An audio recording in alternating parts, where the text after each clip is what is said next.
My name is Pedro, and I've traveled to 34 different countries around the world, exploring culture, spirituality, gaining different life experiences, learning different world views, and raising my awareness of being a world citizen.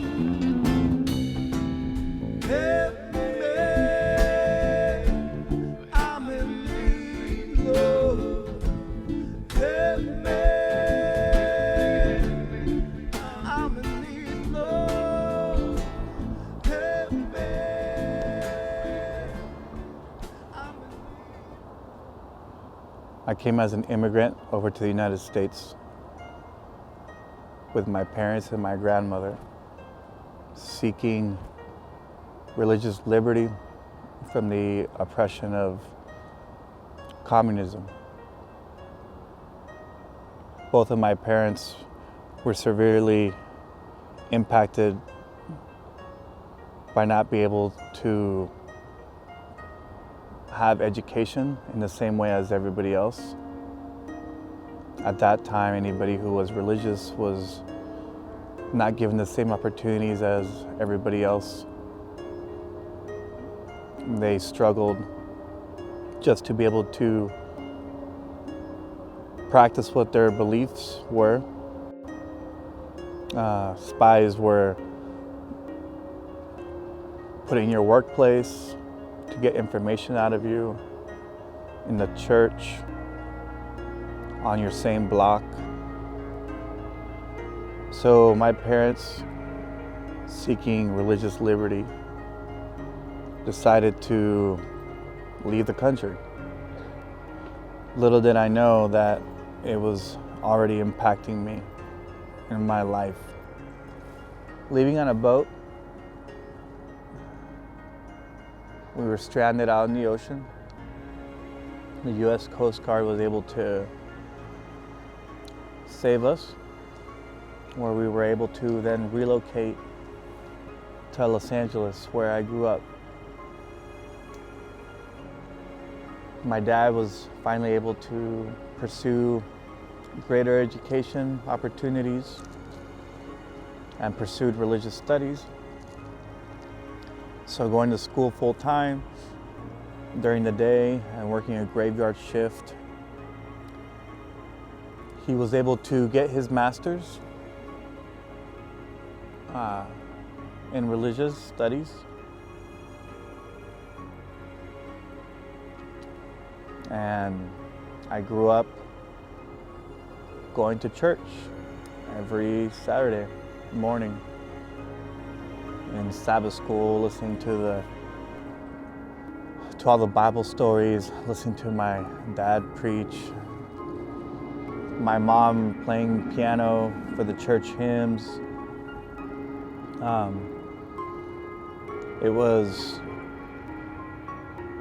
definitely a big influence in my life.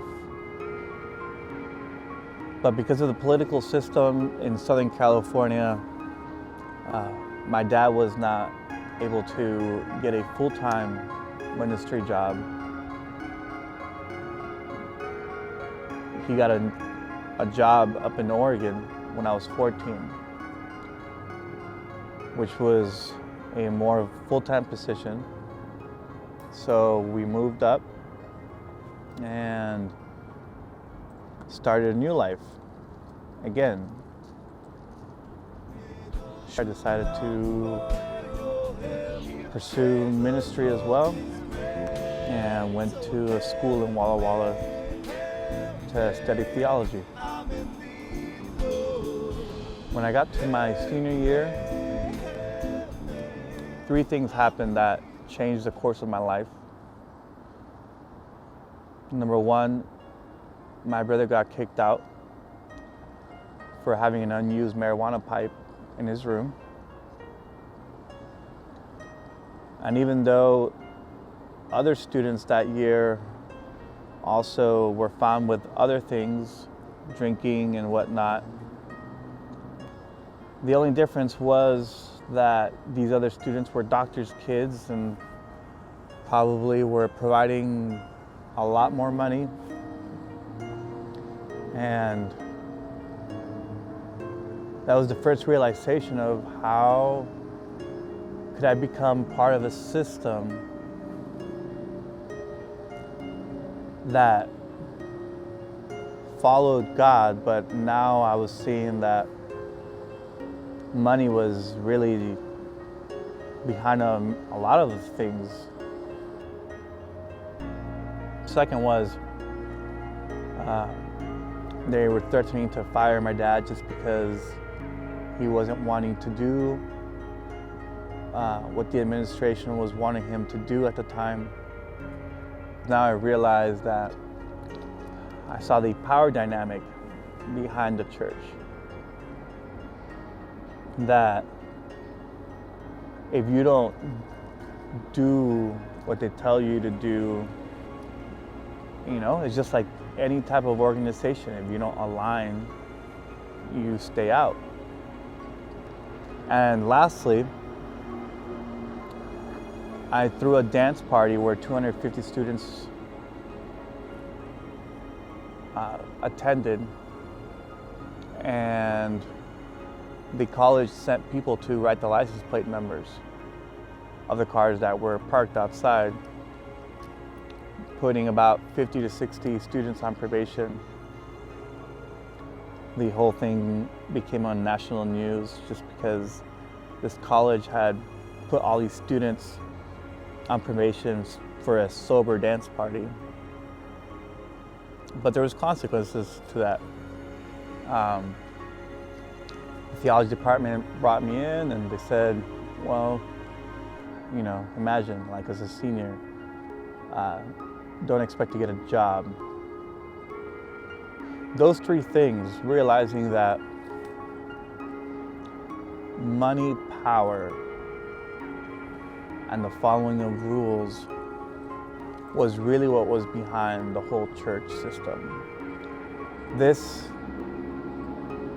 led me to see life through different perspectives and different angles, and decided to try to understand things in different ways. However,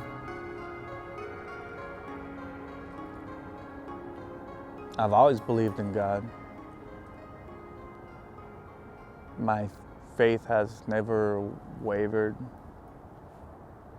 It's just that now I've come to see that God is not what a lot of people think God is.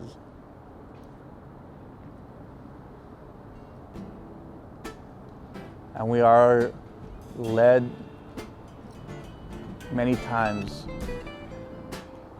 by a voice that is not God and a system that is not God.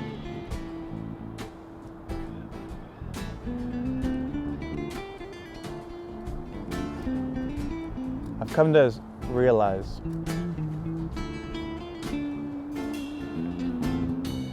that I'd rather choose love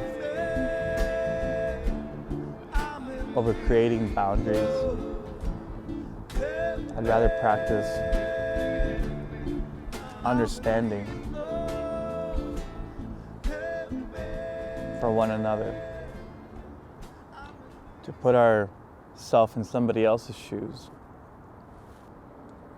to not blindly be loyal to the systems of power, money.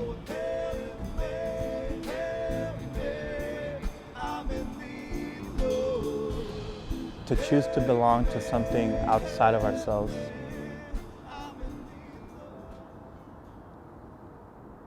Those are some of the things that I've learned.